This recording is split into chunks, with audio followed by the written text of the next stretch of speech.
Hello, and welcome to Fact Schmacks.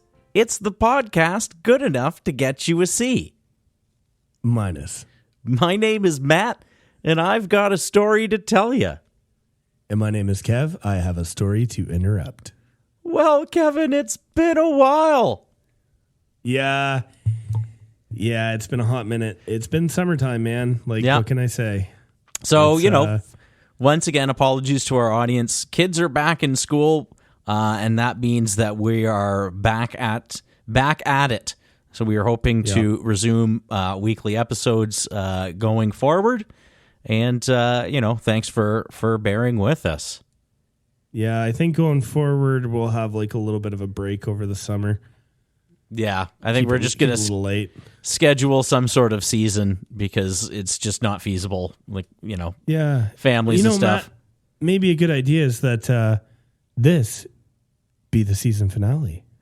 You know what? We start a new season going forward. Maybe it could be. How about we do that? Ooh, let's do that. I like the sound of that, a season finale. I got a special story cooked up just for such an occasion. Okay. Yeah. Do you have special fact schmacks cooked up? Sort Absolutely not. With a sense of finality to it? Absolutely not. I do have a fact schmacks. It's just not special. Okay. I'm sorry to say, although it is about a special fella who I kind of when I picture him, even though I know what he looks like, I picture a friend of mine named Jim Atomic. Okay. All right. Sounds like a handsome fella. Character. Yeah. And he's an exciting historical character who I hope that someday we do a story on. All right. I got a couple of fact schmacks here about Mr. Teddy Roosevelt. Oh, all right. I know at least one thing about Teddy Roosevelt. Okay. But I bet it's one of your facts, so I'll save it. Yeah, maybe.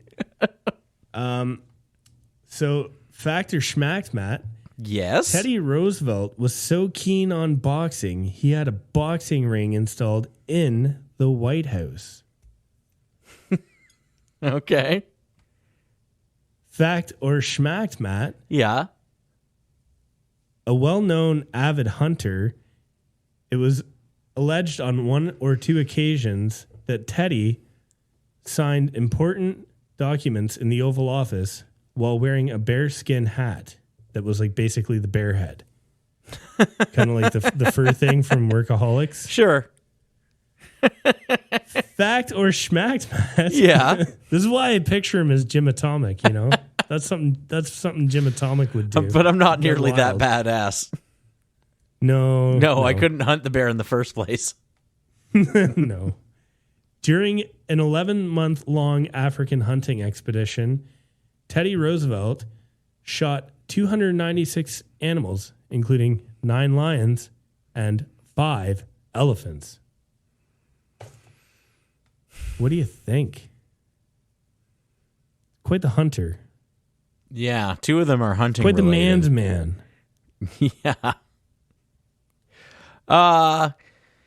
Do you think he bare knuckle boxed in the Oval Office while wearing a bear hat? Like a bear head? Things I'm really surprised at the things you included in that because I'm not familiar with any of them. I'm going to say the bear hat thing is not true. All right. I didn't have a lot of time to prep today because I didn't think we were recording. So I had about a solid 20 minutes.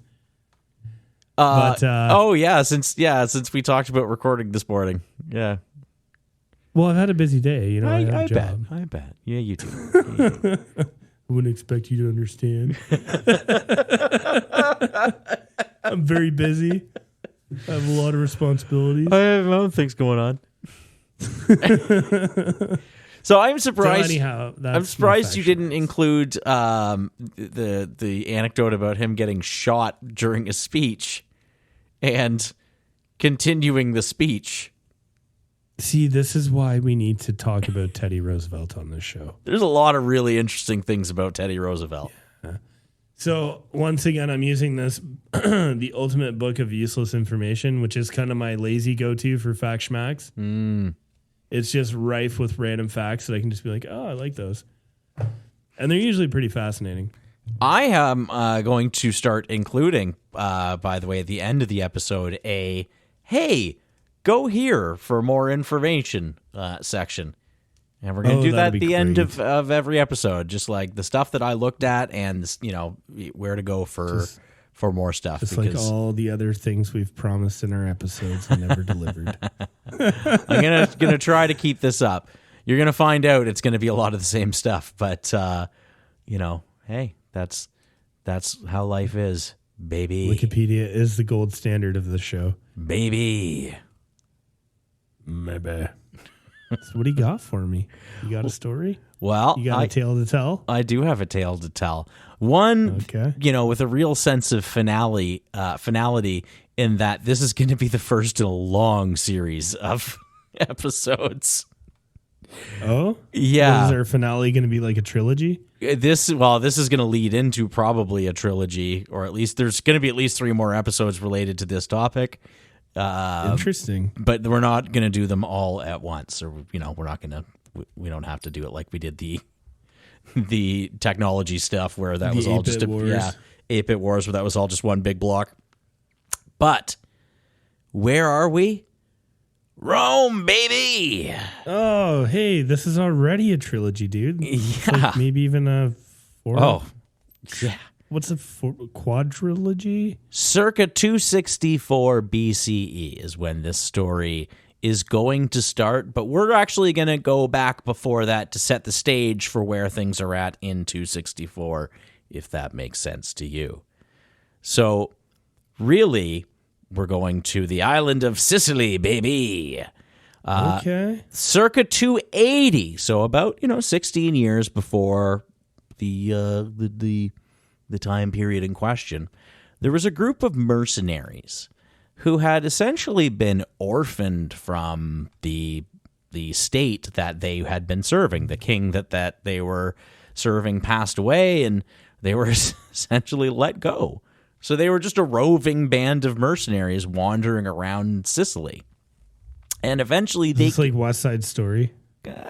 Sure. Imagine them like snapping their way across the island of Sicily. Totally. Sure. Eventually, looking for a place that's happened. Yeah, eventually they came across the city of Messina, which is situated sort of at the closest point between Rome and the island of Sicily. There's like this little kind of peninsula that juts out, and it's very close to Italy. Closest point between Italy and Sicily, I should say, not Rome. Is Sicily not part of Italy? It's right off the coast. It's an island. But it's governed by Italy, is it not? Currently, I don't know. We're terrible. I know. Man, the wheels already came off. This is great. At the time, I can tell you no. I'm pretty sure Sicily's a part of Italy, yes. I think it is. Yeah, I'm pretty sure it is. Reasonably sure of that, but Isn't it like the heel of the boot? No, it's an island. Bring up Google Maps. You might need to bring that up anyways.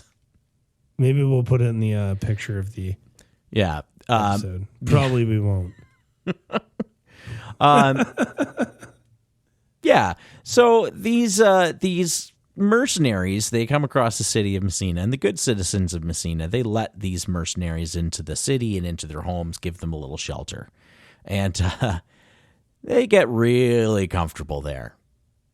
Really, really comfortable there. In fact, they get so comfortable there, they decide it would be probably just better for them if they just murdered all the men and took all the women for their wives, and just sort of became, the people who lived there. So That's what they did. Wow. Yeah. Okay.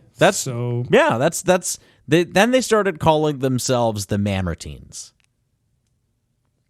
Wow. Yeah, so that happened. Those are jerks. Yeah, they are. It's a real dick move. Total dick move. Not cool at all, really.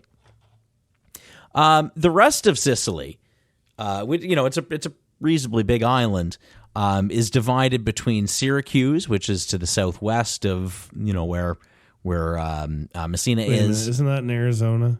No, there is, I believe, a Syracuse. And it's a lot of, you never believe it, but they took that name from somewhere else.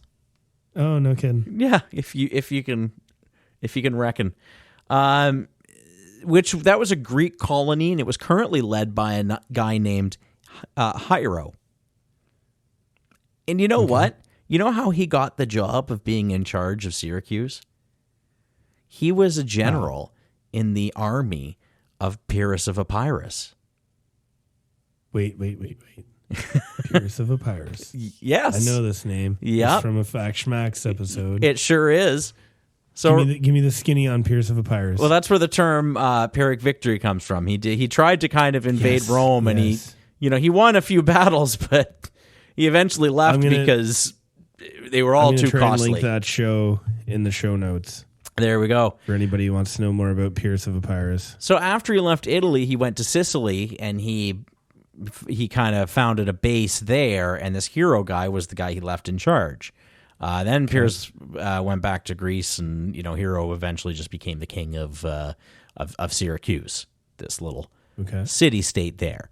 And then Carthage controlled basically the entire western portion of Sicily. But who the hell is Carthage? Right? Carthaginians. They were like the big enemies of Rome. Absolutely. What do you know about the Carthaginians? I just said it. That's everything, man. Okay, yeah. That's it. I know they were the enemies of Rome. There was a battle of Carthage. And there was a battle of Carthage. Yep. I think there was many battles of Carthage. There was a few, yes. Yeah. It didn't happen it wasn't like a day of battle. It was like years. Yeah. Yeah. Yeah. Is that what the episode's about? Maybe. I do this sometimes. Well, after just enough to get by. Yeah, absolutely. Story of my life. So who's Carthage? Carthage was one of several cities founded by the Phoenicians along the Mediterranean. Do you remember the Phoenicians? We've talked about them too in an episode. Talked about them in the Bronze Age episode. I don't know if this webcam's clear enough to show the blank look on my face. Oh, it was, yes. I saw emptiness. That's good. Yeah. Brother, I just stared into the void and it stared back at me. Did it say anything? No. Okay, said, I'm gone, man. The Phoenicians were like a seafaring sort of merchant people. And they founded all these colonies sort of in and around the Mediterranean, but there was no real cohesive bond between them. They all kind of very fend for yourself. Carthage was located in what's modern day Tunis, which is Tunisia, the capital. Yeah. I don't know if you know where Tunis is. Algeria? Nope, it's in Tunisia. Tunisia? Yeah. You might want to look that up on a map just so you can, you've got a basis for comparison, but it's basically, Sicily, kind of south from there in Africa. So if I look up Carthage, Sicily. You could just look up Tunis, because that's exactly where Carthage was. Listen, I got this. Tunis. Tunis. Okay.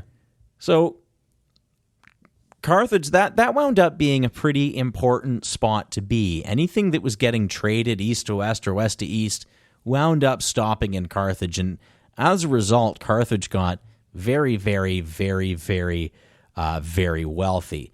And through their wealth, they wound up controlling a very sizable portion of the Mediterranean.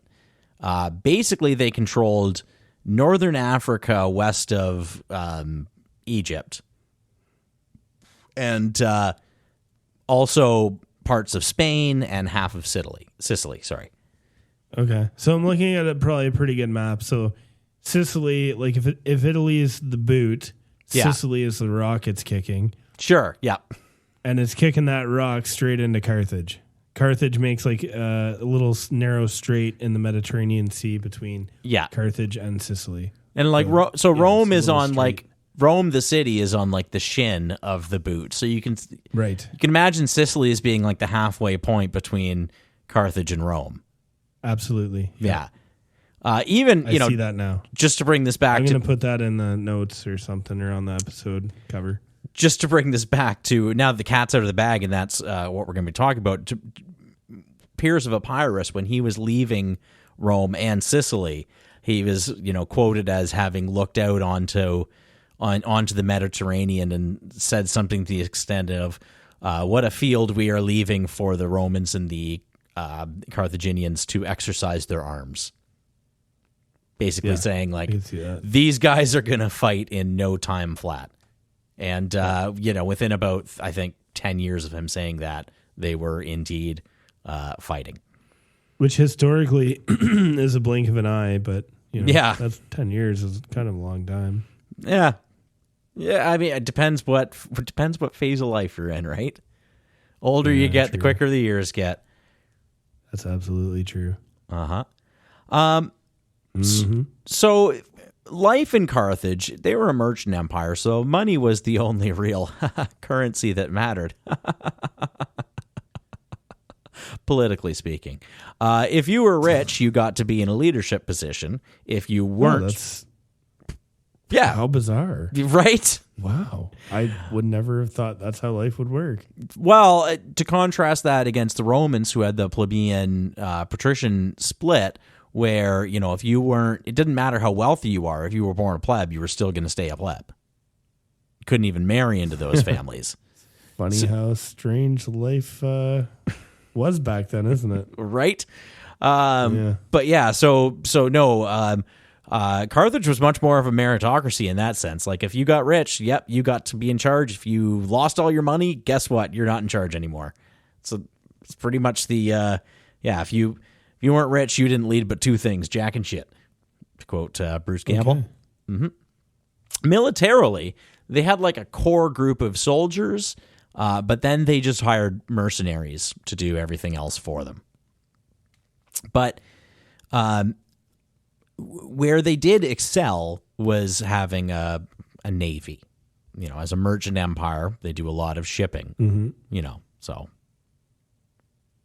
I don't know how to take the view you're giving me now. With the hands in front of your eyes, you kind of very much reminded of Pan's Labyrinth. It's the, I'm listening. Sure.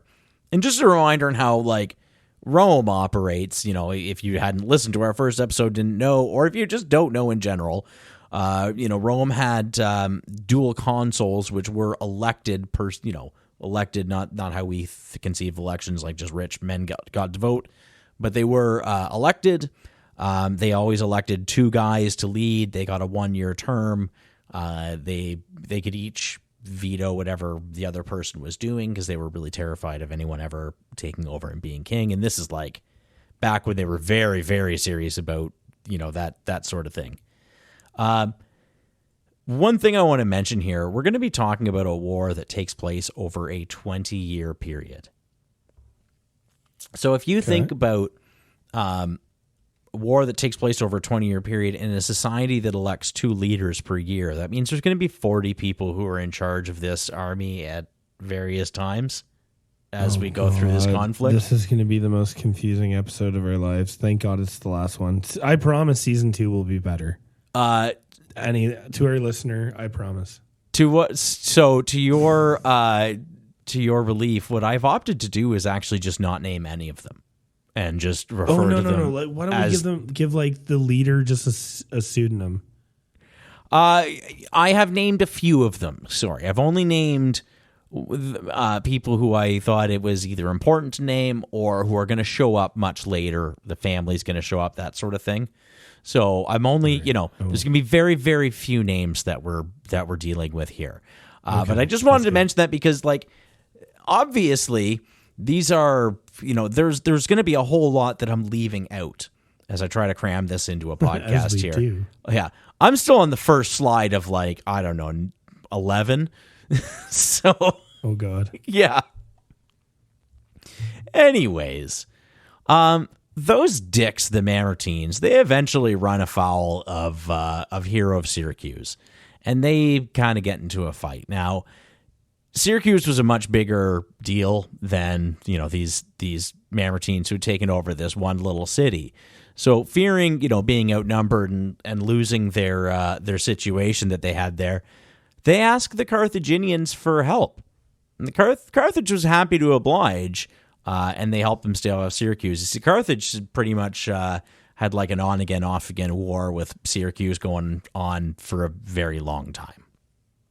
But almost immediately, the Mamertines, they didn't really love being under Carthaginian rule. They found that to be very inconvenient. So they turned around and they asked Rome to come in and help drive off the Carthaginians. Now, this put Rome kind of on the horns of a dilemma.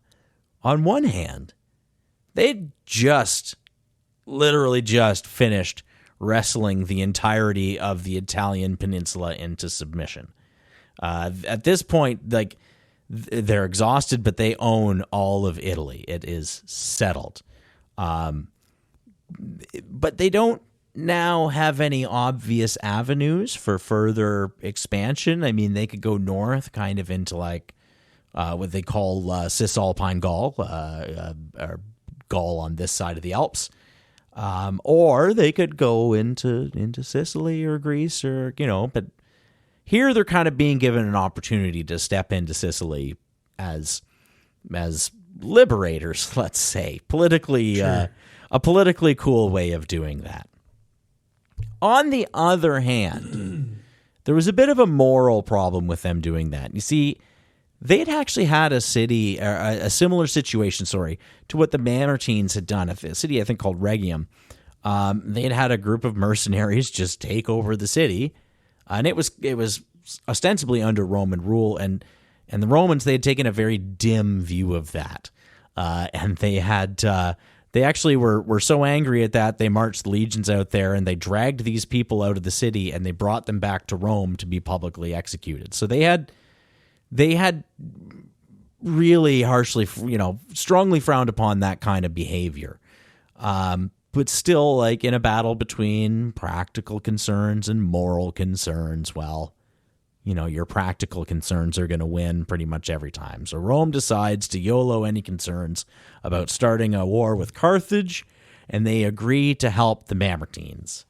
And just like that, a 23-year-long war between Rome and Carthage starts, and it's called the First Punic War. Okay, I've heard of this. Mm-hmm.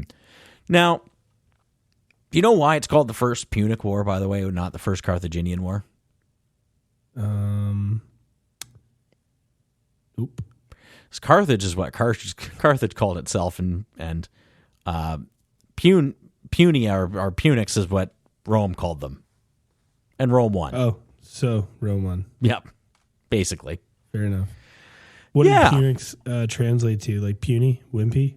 No, it's just it's how it was their word for Phoenician, basically. Okay. Yeah, that's way less humorous. Yeah, no, it is. Yeah. I'm disappointed, but carry on. Sorry about that. So before we get into what eventually kind of happens here, let's just take a moment and take stock of the respective strengths and weaknesses of each of our combatants. Rome is made up of... Wait. In this corner, Rome. Yes. Okay, go ahead. In this corner, Rome, weighing in at the combined weight of Italy, I guess. They're made up of warrior farmers, really people of the earth, and they are more or less unmatched on land. At the time the war started, they had just finished a 50-year on-again, off-again, just absolute struggle for survival with their major rivals for power in Italy, the Samnites, who they had finally crushed. Now, the Samnites were a hill people. I just love the idea of hill people. Maybe because that old Mike Myers skit from Saturday Night Live, Lothar of the Hill People. Anyways, they were a hill people. They fought a lot on hills. This is going to maybe come into play a little bit later, but I just need to mention that, Romans were really good at fighting on land, and for the last 50 years had been fighting particularly in hills. Okay. It's unclear if they even ever really had a navy of their own up until this point. They had kind of contracted some stuff from Greek allies if they ever really needed to do it. But, land, they're good. Boats, not so much. Carthage, on the other hand, they're a seafaring nation of traders. They're exceptionally rich, but they have a comparatively weak and inexperienced land army. And they're making up for that basically with money to try and, recruit talent. But I wonder what's going to happen when these guys fight over an island. So in 264, Rome dispatches one of its consuls for the year, a guy named Appius Claudius. Not to be confused with another guy, famous guy from Rome named Appius Claudius, who built the Appian Way, which is the major Roman highway. There's 7 Roman names, which is another reason why I'm not going to get into anybody's fucking name as much as I can. Yeah, all the names repeat in these Rome stories. Oh, it's bananas. So he goes in to help the Mamertines. When he gets to Messina, the Carthaginian garrison that's there isn't expecting Rome to show up. They don't know what to do, so they just bail. They don't want to, be responsible for starting a war with Rome. The commander of that garrison was, after that, he was summoned to Carthage, and they crucified him, literally. Jesus. Yeah, for failing to... like Jesus. Yeah. Also, that's got to be one of the worst ways to go, right? Yeah. That's days of suffering. For sure. Yeah, I'd take, I'd take any of the reasonably... I'd take burning to death over that. Even though that's, considered to be one of the worst. This is a morbid conversation. Yeah, well, that's often where our shows go. Mm-hmm. I'm actually working on an episode for next season where somebody is burned at the stake. Oh, good. Very excited about that. So Carthage then immediately, they stop fighting with Syracuse. The sort of the enemy of the enemy is my friend sort of thing. They form a sort of a defensive pact with him. Neither Carthage nor Syracuse were super interested in this Johnny-come-lately Romans showing up in the Sicilian, battlefield that they had been fighting over for a long time at that point. Syracuse and Carthage each marched an army up to Messina, where the Romans had, at this point, established themselves and kind of fortified themselves in. Claudius, the general there, seeing that the two armies combined outnumbered his own, decided to take bold action. And he marched his legions out and he challenged the Syracusan army right away.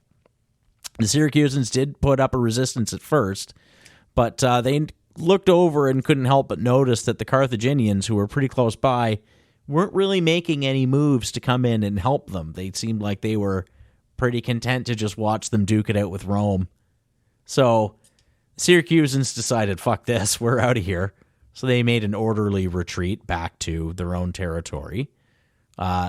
Having cleared them off the battlefield so quickly, the Claudius is able to wheel his army around and face Syracuse. And he beat them too. 2 for 2. Not bad for Rome so far. Hold up. Yo. You said Carthage watched Syracuse fight Rome. Yeah. And then he wheeled around and fought Syracuse. No, fought Carthage. Yeah. Okay. I just want, because I knew that's what you meant. Sorry. That's all Sorry. right. If that is what I said, I apologize. Yeah. So they fight Syracuse, and then Syracuse bails, says, fuck this. Is like, fuck this. You guys are dicks. Wheels around. You said you'd help me. Yeah. Wheels around, marches on the Carthaginians, beats them too. They also retreat. So this just gives them more time to kind of shore up their fortifications here. Sorry. So one last question, just to sum up the where we're at here. Yep. So we got these West Side Story little gangsters. Around. Yeah, they're basically out of the story. They basically at this point. Start it. Yeah, they start it and then they're out. Somehow start it and then they just kind of are like, yeah. Well, you guys fight it out. We'll see you in 100 years. Pretty much, yeah. They start a 23-year-long war that removes about a fifth of the male population of Rome by the time it's done. Oh no shit. Yeah. So they were responsible for a lot of bad shit. A lot of bad shit. Yeah. Now, if they're out of this story, can I just ask? Yeah. Do you know how their story ends, or do they just become that place?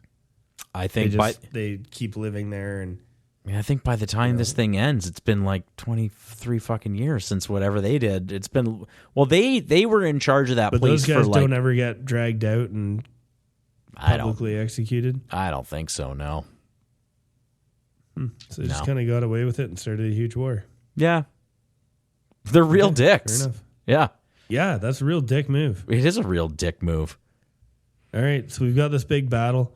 Big battle's over. Like, fuck this, I'm gone. Yeah. Carthage then they got beat. Yeah, they're like, fuck this, we're gone. We're going to regroup. So next, Claudius, what am I going to do? He marches on Syracuse, which I think is the smarter thing to do. Take them out. Make sure that they're, either going to be not part of this, or if they are going to be part of it, they're going to be on your side. So I beat you in the field. Now I'm taking your city. Exactly. So he marches on. The boss move. Yeah, he actually did this like kind of fake march on the city. He set up a small siege that he knew wasn't going to work, just to see if he could force terms, and then it didn't really work. And the next year they had to come back and pillage a bunch of the countryside, and then come back with a bunch more legions. And finally, Hero, the king, was like, yeah, okay, maybe you guys are probably serious about this. So he did give up, and they gave him actually a pretty good deal. They let him stay in control of everything he was controlling, and they even let him be in control of some more stuff because they didn't necessarily want to administer it, I guess.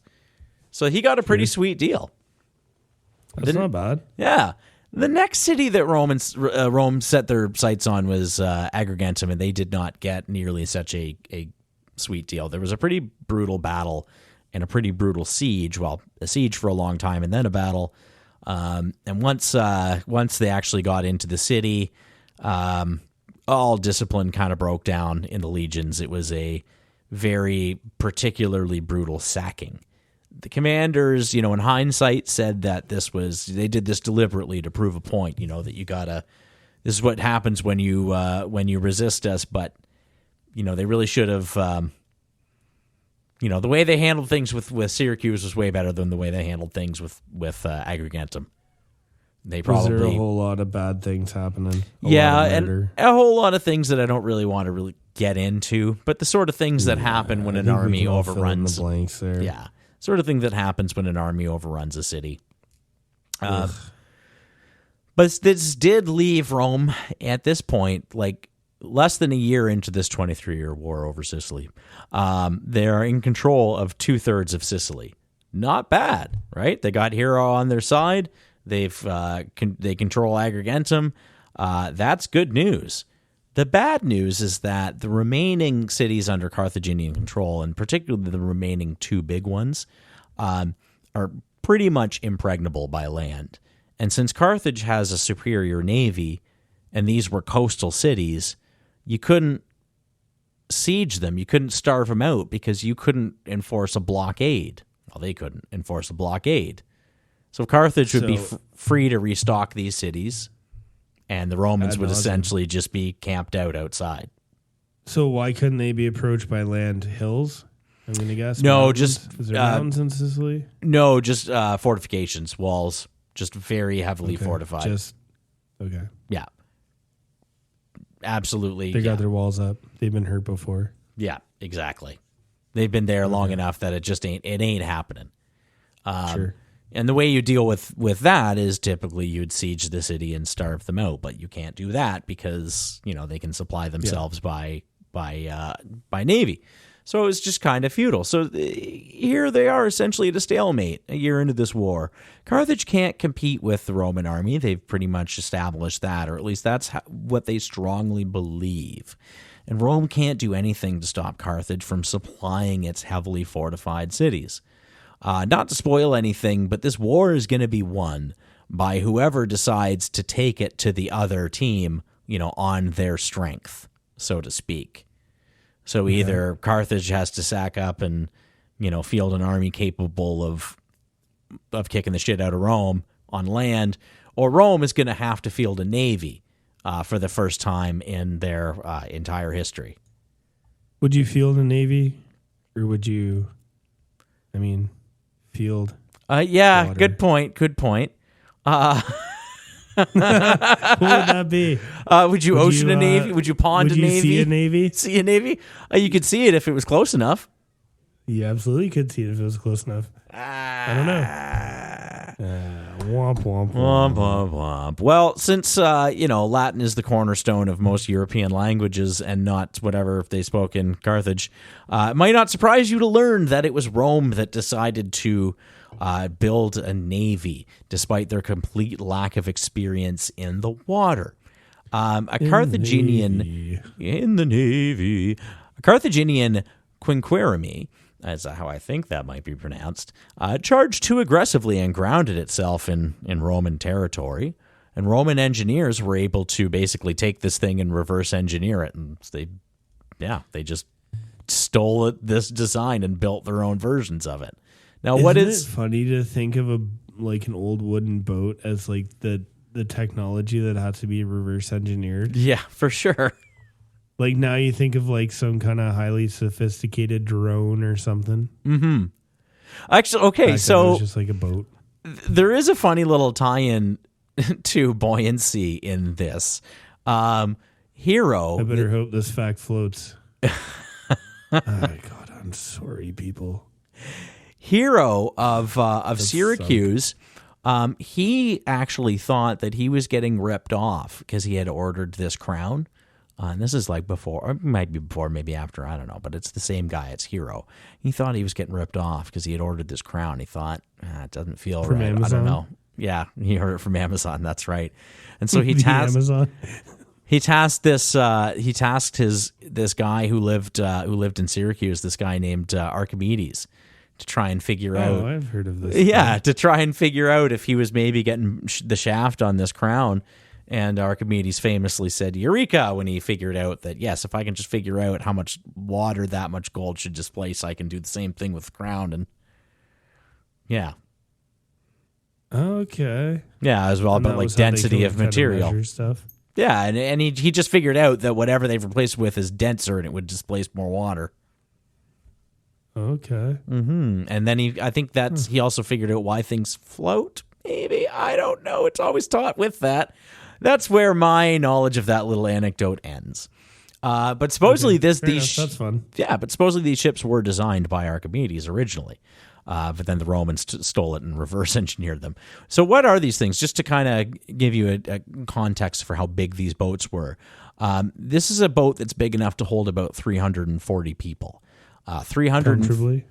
I don't know about how comfortable they were because 300 of them were going to be crewing and rowing the boat. And then they had... Sucks. Yeah, and then they had 40 basically Marines. So just, dudes with swords ready to fight if it comes to that. Boat combat back in that day was very rammy in that you just try and outmaneuver your opponent and then ram your armored keel into their broadside or hull.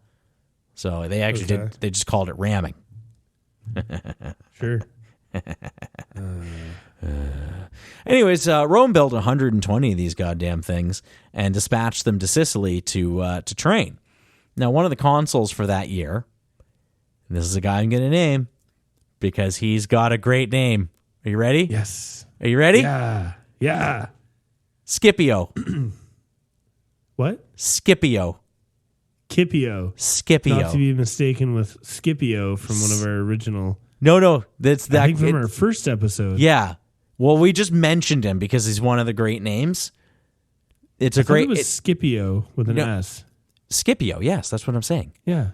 Scipio. It cut off the S the first time you said it. Yeah. You said Scipio. No, this is a Discord issue. No, Scipio.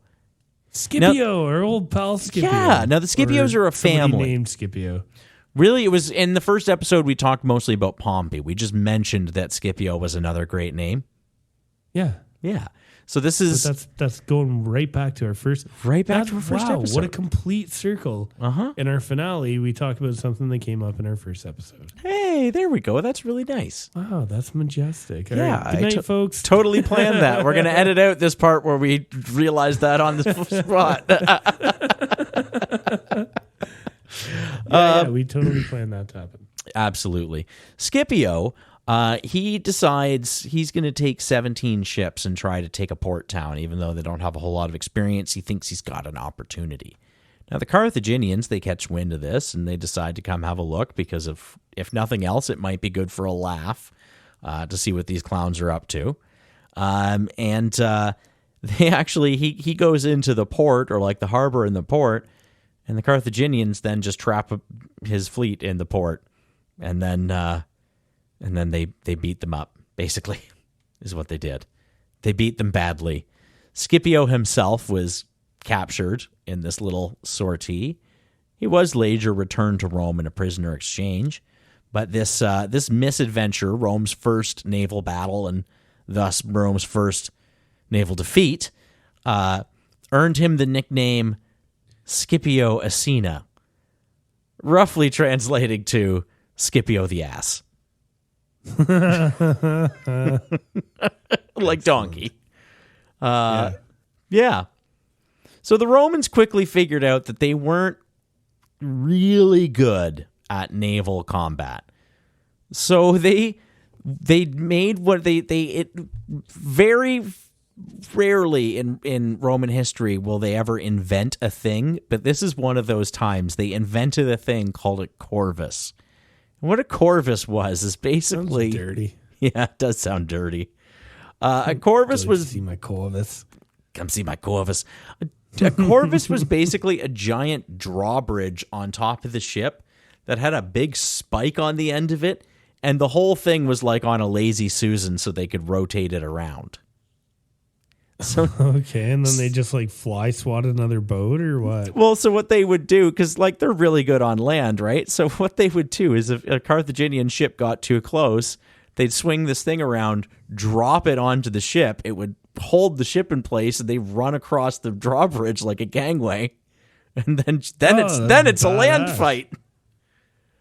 So no kidding. Yeah, so they invented that thing, and the first battle, this battle called the Battle of Mylae, this thing was like extraordinarily effective. Battle of what, sorry? Mylae. Which I hear is very bad. Oh, fuck off.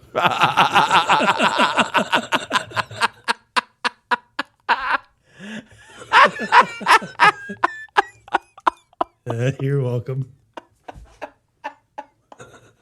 Just awful. So yes, the next time the fleets met, it was the Battle of Mylae, off the coast of, you guessed it, Mylae. The first 30 or so Carthaginians fleet to engage got the corvus, dropped in them. Very, very effective. It was never quite as effective again as it was in that first battle, but it certainly bought them that first victory that they really needed. And the other thing is it kind of built up their confidence and their experience, which was a good thing. Yeah. Now, still didn't really get them anywhere. By 256 BCE, which is 8 years into this war, they're basically in the same spot. They control 2/3, maybe more of Sicily at this point, but they cannot dislodge Carthage from those two main cities. They decide that it's high time that they take the fighting to Carthage. So they gather up their whole fleet. At this point, about 330 ships, and they load up a bunch of transport ships with about 27,000 legionaries, and they set sail for Africa. Carthage does catch wind of this, and they get very concerned, because they're pretty sure that they cannot actually beat Rome in an actual straight up fight. So they gather their own fleet and they try to intercept this Roman fleet on the way to Carthage. The Battle of Economus is the result. It might be the largest naval battle in history just based on the number of combatants involved. There's nearly 300,000 people spread out between all the boats that were involved in this battle. That's wild. It is wild. At the end of the day, Carthage was able to slow down this invasion, but they were not able to stop it. They probably did buy themselves enough time to ultimately, be effective, but Rome was still able to land on African soil with their 27,000 legionaries. Carthage decided that they were going to just protect the main city, so Rome just starts going hog wild in the countryside, sacking cities left and right. Well, you can't have that go on for too long. So eventually, okay, Carthage decides, all right, we're going to send out our army. We're going to take place in the city called Addis. Adis, not sure. Adys is how it's spelled.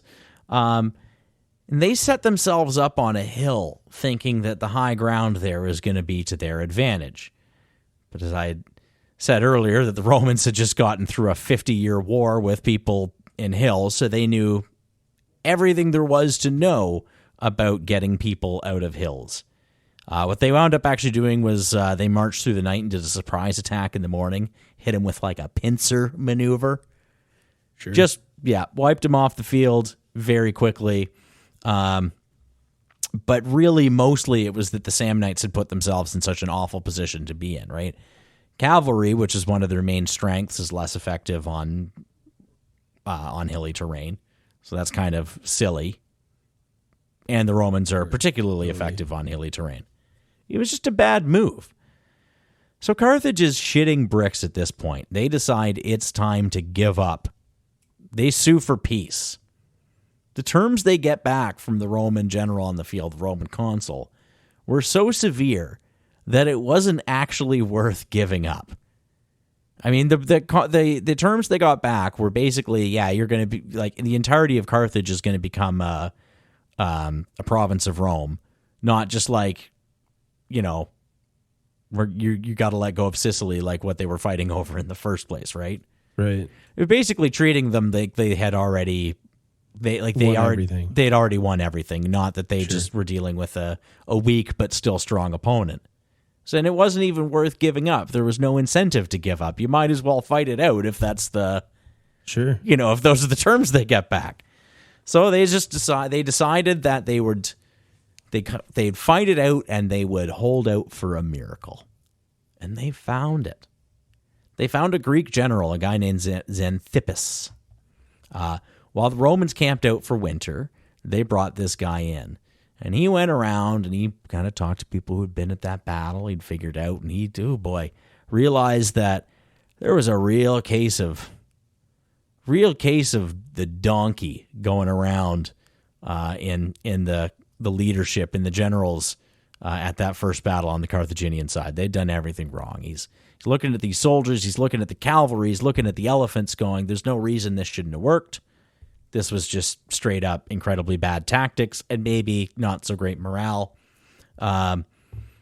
He convinces the Carthaginians, let me do this. I can totally beat them. You don't have to worry. And this time, buddy, the turn tabled. Carthage won. The turn tabled. Xanthippus marches out the army. He puts his elephants right in the middle of the army. God. Were elephants? Yes. I mean, it's shitty for the elephant. Mm-hmm. But in in the level of badassery, you got an elephant charging at you. Yeah. So good. You probably never even seen one. You didn't even know something like that could exist. Yeah. To counter this, the Roman general did something kind of silly. He basically kind of like, if you imagine the army lined up in lines, so they're basically forming a rectangle. He basically inverted his rectangle so it was very narrow but very deep, thinking, I don't want the elephants to charge all the way through my line, but that left him very open to be flanked, which he was. So by the time they made it through the elephants and the cavalry charging from the side, the infantry on the Carthaginian side hadn't even engaged. It was a disaster for the Romans. The other thing is, the other thing that was going on the Roman side while this was going on, we talked before how Roman generals, Roman consuls, they're only ever in charge for 1 year.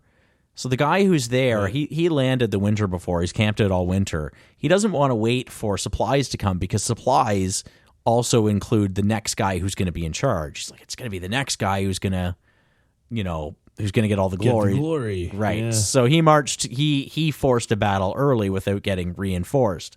So the force that was showing up to reinforce this army actually showed up to pick up like the 1,500 or so survivors from the 27,000 that had gone over. So they picked them up and they head back to Rome. Add insult to injury, and this is just like a footnote in this conflict. It's fucking unbelievable. Add insult to injury, the fleet was hit by a storm on the way home, sunk all the ships. They lost, no joke, 100,000 people. Jesus. Like you said, like life was cheap back in the day, but it also just time has a way of totally blunting the impact of that. Just bananas to think of. Like if you thought of 100,000 people dying at sea tomorrow, that would just be massive. People would talk about it for years, and it would be this huge event. Yeah. And now we're just like, 100,000 people died. Next. Yeah.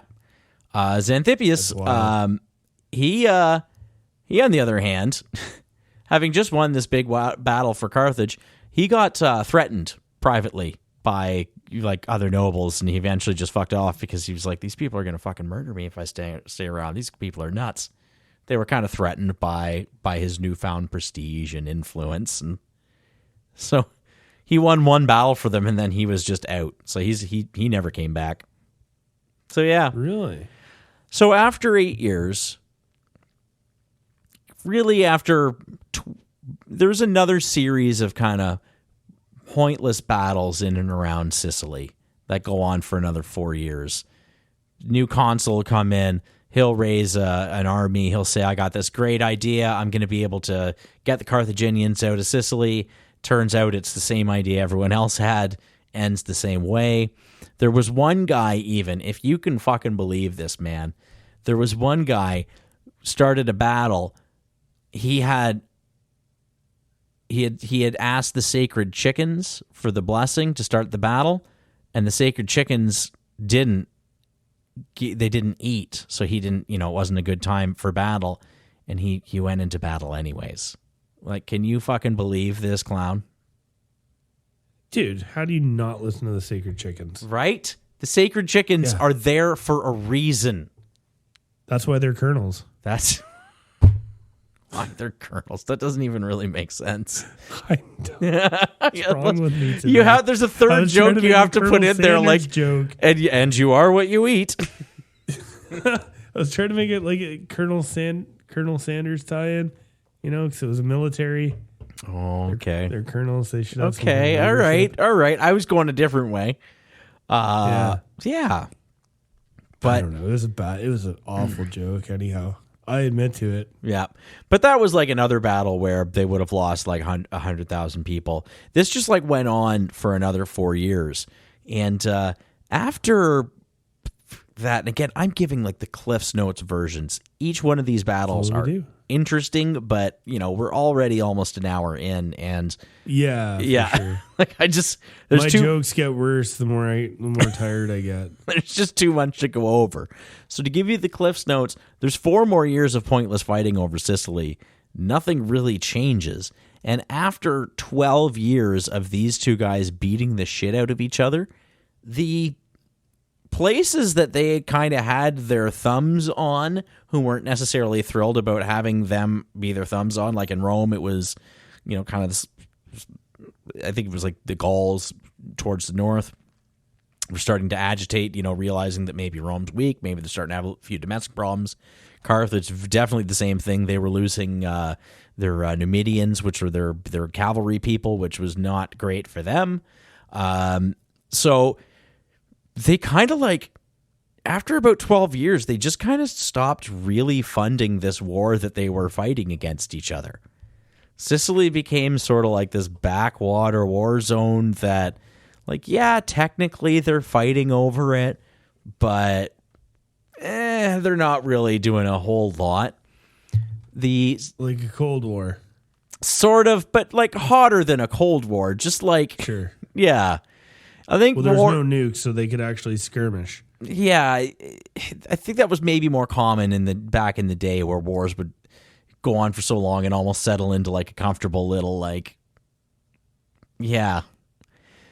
If you think about the States and Russia, if it wasn't for the threat of nuclear war, they'd be fighting here and there. You know, there'd be planes getting shot down or bombs occasionally, or there'd be something.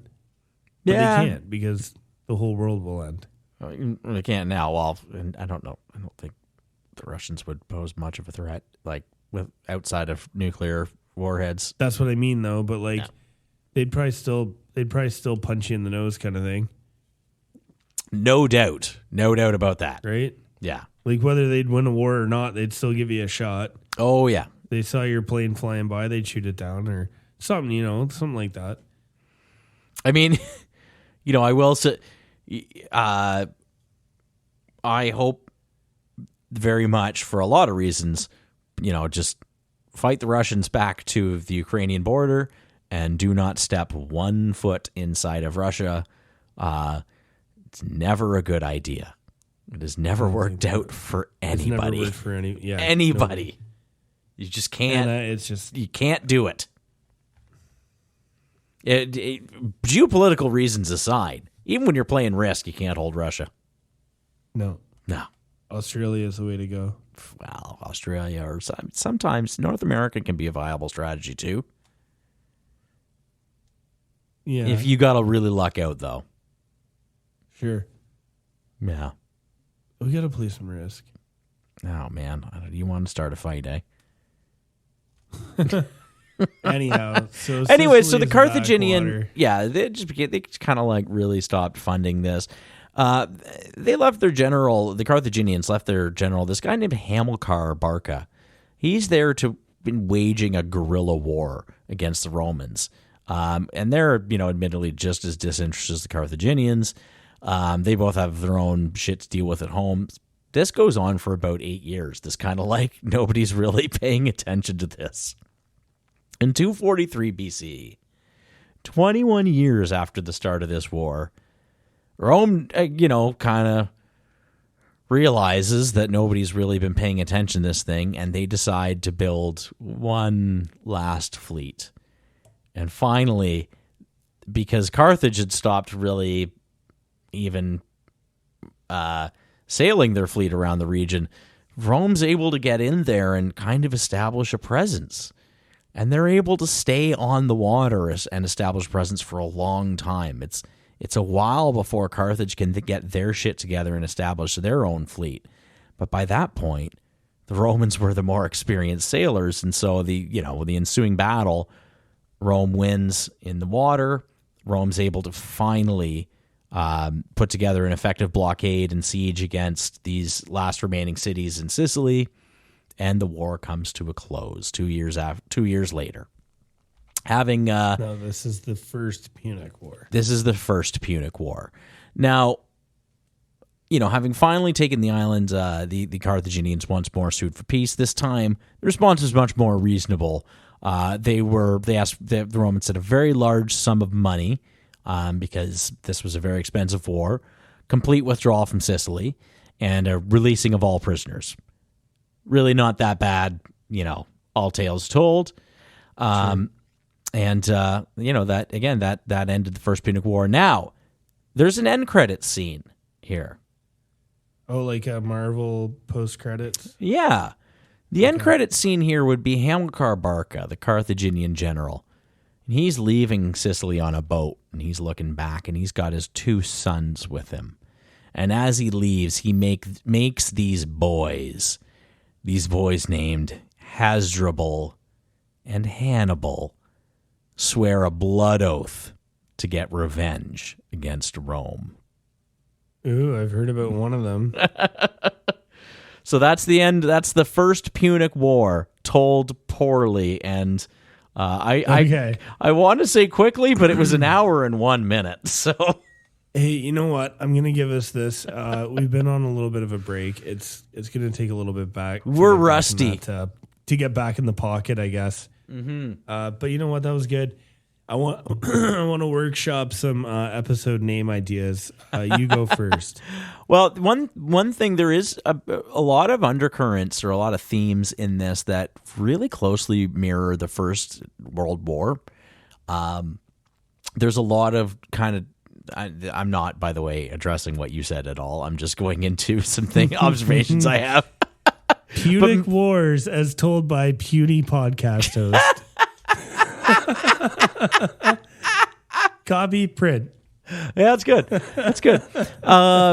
In terms of like a lot of donkey generalship, Sure. a lot of pointless fighting over no gain of real territory, horrendous losses, and at the end of it, the side that lost, particularly among this Hamilcar Barca, who becomes a pretty influential person in the future, are real sort of stabbed in the back by the domestic politicians' vibe from him.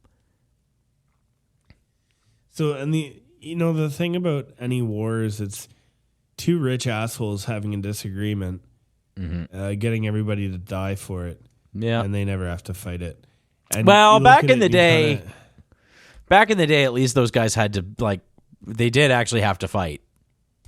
Sure, but like, what big difference do you think that it made to the average Roman, whether they controlled those cities in Sicily or not, versus, do you think those people in those cities in Sicily really cared who they had over top of them? At the end of the day, they just wanted to go be families, get drunk. Everyone at the end of the day. Fun. Just wants to be a human. Stupid, man. War's dumb. It is dumb. I can at least see from...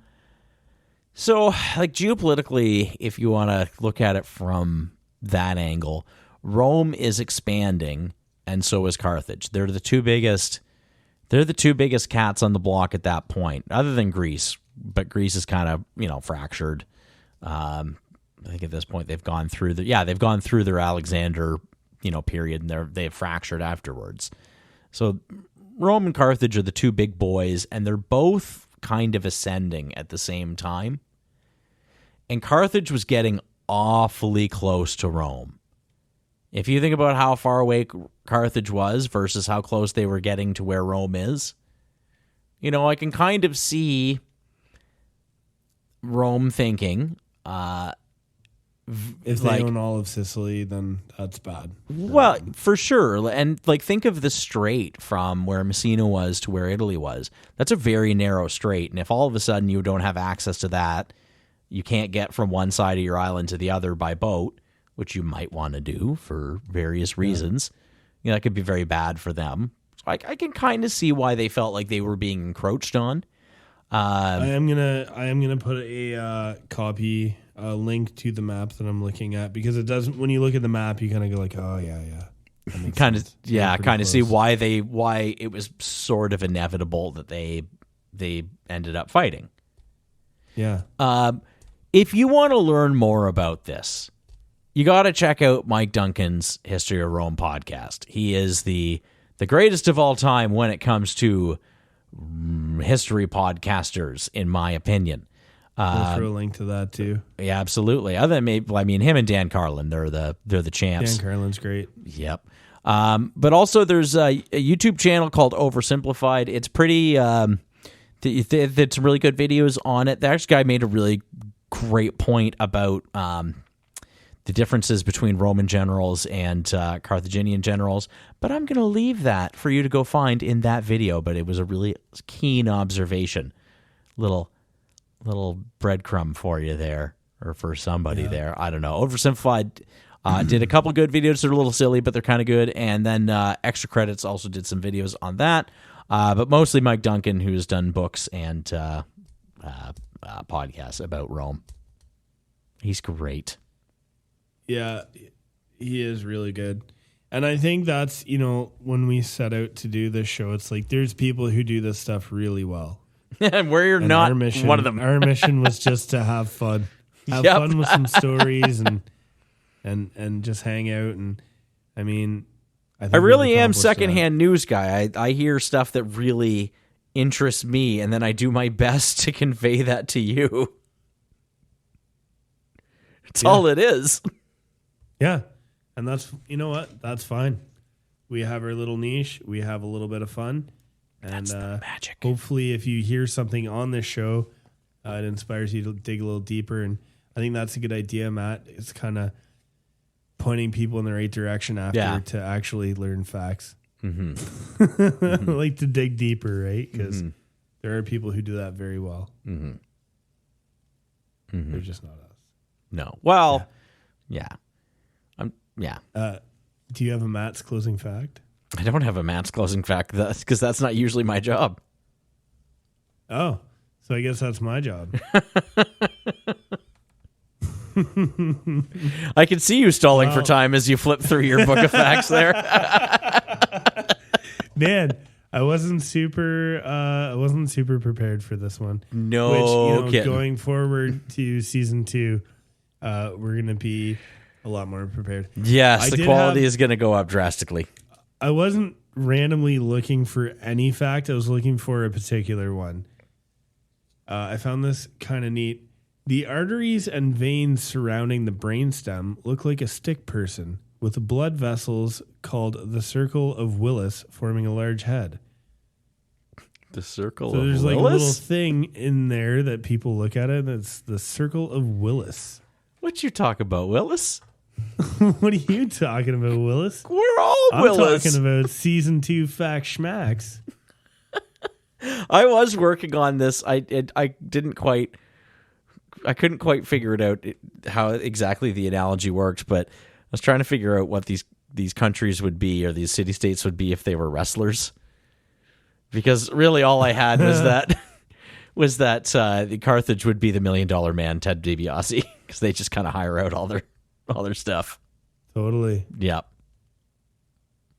I'm gonna send you the Circle of Willis, Circle of Willis. and you're gonna love the shit out of this. It's actually pretty cool. It could be our new Fact Schmacks logo if you put a dunce cap on it. Put a dunce cap on the Circle of Willis. The Circle of Willis. Put a dunce cap on the Circle of Willis, just as a sentence, sounds like an indie song. All right, you should have that in your chat box there. Okay, we're just gonna Right? That's the Circle of Willis. no, That's the no, come on. thing. Yeah. I mean, Yeah, obviously without the that's- hands and ears and, Yeah, or do they have little hands? Circle. Look at this. I'm going to show you. I'm going to send you my whole screen. I encourage anybody to look up the Circle of Willis. This may be our new little guy here. It's like your whole nervous system. He looks like a little cartoon dude. He kind of does. Yeah, isn't that crazy? That is really weird. Yeah. Circle of Okay, well, Check it out. thrilling podcastery. Willis. Master of our craft. Absolutely. Boy, we better get practicing again. Holy shit. All right. Well, have a good right. one. Thanks and good night. Good night. All right. All right. Bye. See you next season. Little hand. All right, little guy. Thank you for listening to Fact Smacks. We hope you enjoyed our show. If you want to hear more, be sure to check us out on Patreon at patreon.com/factschmacks. Or you can check us out on Facebook, or on YouTube, or on twitter.com @FactSchmackedPod. We also have a website, factschmacks.xyz, because we know you haven't had enough yet. Sure.